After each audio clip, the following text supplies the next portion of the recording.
નમસ્કાર, the news of ગુજરાતમાં આપનું સ્વાગત છે। આજની મુખ્ય હેડલાઇન્સ પર એક નજર નાખીએ। ધાનેરામાં નગરપાલિકાના જનકલ્યાણ શિબિરનો ફિયાસ્કો, જનતા ગેરહાજર રહેતા કર્મચારીઓએ ખુરશીઓ શોભાવી પડી। સરકારની વિવિધ લોકકલ્યાણ યોજનાઓ સામાન્ય જનતા સુધી પહોંચાડવાના દાવા સાથે ધાનેરા નગરપાલિકા દ્વારા યોજાયેલી જનકલ્યાણ શિબિર માત્ર એક સરકારી તાઇફો બનીને રહી ગઈ છે। તંત્રના અણઘડ આયોજન અને નબળા પ્રચારના કારણે આ શિબિરનો રીતસરનો ફિયાસ્કો થયો હતો। કાર્યક્રમમાં પ્રજા તો દૂરની વાત છે, પરંતુ યોજનાનો લાભ લેવા માટે એક પણ લાભાર્થી ડોકાયો ન હતો।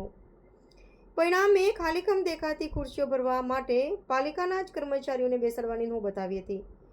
માત્ર રિક્ષા ફેરવી તંત્રએ સંતોષ માન્યો, જનતા અજાણ। સરકારની અબજો રૂપિયાની યોજનાઓનું ધાનેરામાં જાણે સુરસુર્યું થઈ ગયું હોય તેવી સ્થિતિ સર્જાઈ હતી। નગરપાલિકા દ્વારા આટલા મોટા કાર્યક્રમની જાહેરાત માટે માત્ર એક રિક્ષા ફેરવીને માથેથી ખભે કામગીરી પતાવી દેવામાં આવી હતી। પરિણામે ધાનેરાની સ્થાનિક જનતાને ખબર જ ન પડી કે શહેરમાં કોઈ જનકલ્યાણ શિબિરનું આયોજન થયું છે। સરકારના અનેક લાભોની મોટી મોટી જાહેરાતો વચ્ચે આખી શિબિરમાં માંડ એક કે બે ટેબલો સિવાય કોઈ સક્રિય સ્ટોલ કે લાભાર્થી ટેબલ જોવા મળ્યું ન હતું।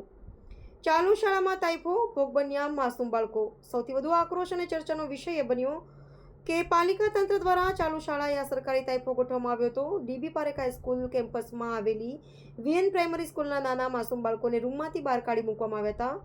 એક તરફ શિબિરના નામે ખુરશીઓ ખાલી પડી હતી, તો બીજી તરફ નાના ભૂલકાઓ કાળઝાળ અને આગ દઝાડતા તડકામાં ખુલ્લા મેદાનમાં બેસીને ભણવા મજબૂર બન્યા હતા। જે જનતા માટે કાર્યક્રમ હતો એ જનતાને ખબર જ નહોતી।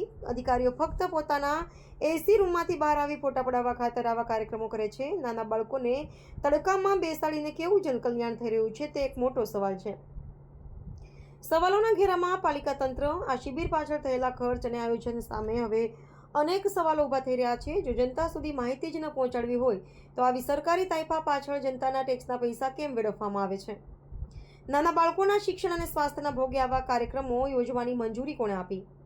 ધાનેરા નગરપાલિકાની આ ઘોર બેદરકારી અને સુરસુરિયા સમાન સાબિત થયેલી શિબિર હાલ સમગ્ર પંથકમાં ભારે ટોક ઓફ ધ ટાઉન બની છે। ઇકબાલ મેમણ, ધાનેરા।